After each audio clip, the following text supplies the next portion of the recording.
देश का जनादेश सामने है। एनडीए बहुमत में है, फिर से सरकार बनने जा रही है, लेकिन इस बार यूपी में बीजेपी और सहयोगी दलों को जो झटका मिला है उससे बीजेपी के अकेले बहुमत के सपने पूरे नहीं हो पाए। आंकड़े बता रहे हैं कि अखिलेश की समाजवादी पार्टी यूपी की 80 में से 36 सीटें जीतकर सबसे बड़ी पार्टी के रूप में उभरी। वहीं कांग्रेस की स्थिति भी कुछ ऐसी ही नजर आती दिखती है। कांग्रेस भी 6 सीटों पर आगे बढ़ती हुई, यानी ये साथ यूपी को पसंद आता हुआ नजर आ रहा है। कांग्रेस का ये कमबैक एक तरीके से कह सकते हैं। लोकसभा चुनाव के परिणाम आ चुके हैं, यूपी में बीजेपी को बड़ा झटका। 4 जून की सुबह 8 बजे तक यूपी की 80 सीटों पर बड़ी जीत का दावा करने वाली बीजेपी अब समीक्षा में जुटी है कि आखिरकार चूक कहां हो गई। विपक्षी खेमे में अखिलेश और सहयोगी पार्टी कांग्रेस के नेता फूले नहीं समा रहे। लोकसभा चुनावों के जनादेश ने समाजवादी पार्टी को सबसे बड़ी पार्टी बना दिया। इतिहास में कभी ऐसा नहीं हुआ जब समाजवादी पार्टी ने इतनी बड़ी संख्या में जीत दर्ज कराई हो। सवाल ये कि अब आगे होगा क्या, आखिर इसका यूपी की राजनीति पर क्या असर पड़ेगा, ये रिपोर्ट देखिए।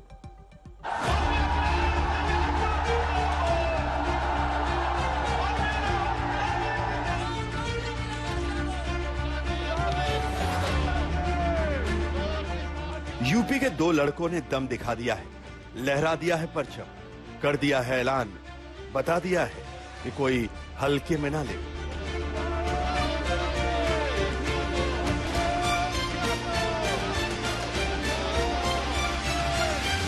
यूपी के आंकड़े गवाही दे रहे हैं। 80 सीटों की लड़ाई में समाजवादी पार्टी और कांग्रेस ने 43 सीटें जीत ली हैं। बीजेपी और एनडीए के सहयोगियों के खाते में 36 सीटें ही आई हैं।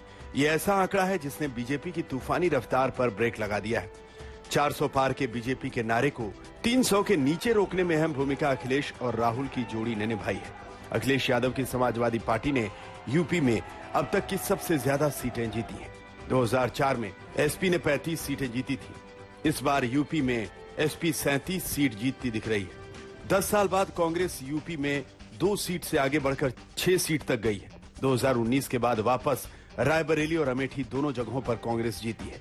अयोध्या में राम मंदिर वाली सीट फैजाबाद तक में बीजेपी को इंडिया गठबंधन के प्रत्याशी ने हरा दिया है।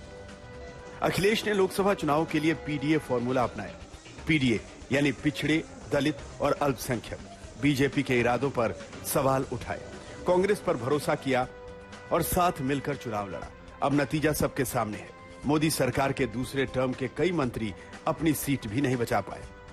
अमेठी से स्मृति ईरानी हारी, लखीमपुर खीरी से केंद्रीय मंत्री अजय मिश्रा टेनी हारे, फतेहपुर से केंद्रीय मंत्री साध्वी निरंजन ज्योति हारी, चंदौली से केंद्रीय मंत्री महेंद्र नाथ पांडे हार गए, मुजफ्फरनगर से केंद्रीय मंत्री संजीव बालियान हारे, मोहनलालगंज से केंद्रीय मंत्री कौशल किशोर हार गए, जालौन से केंद्रीय मंत्री भानु प्रताप सिंह को भी हार का सामना करना पड़ा।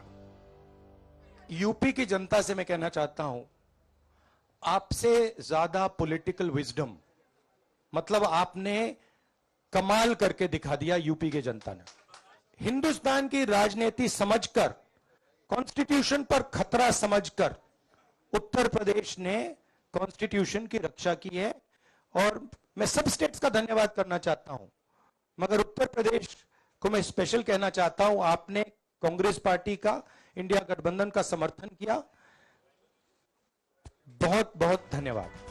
यूपी की 80 सीटों पर इस बार के रिजल्ट से समाजवादी पार्टी और कांग्रेस की खुशी का ठिकाना नहीं है। लखनऊ में इसका रंग दिखा, लेकिन हार से निराश न होकर चैलेंज स्वीकार करने वाले बीजेपी ने फिर से मंथन शुरू कर दिया है। पार्टी अब अपनी गलतियों पर विचार कर रही है। वाराणसी से जीत हासिल करने के बाद पीएम मोदी ने दिल्ली से पार्टी कार्यकर्ताओं की हौसला अफजाई की।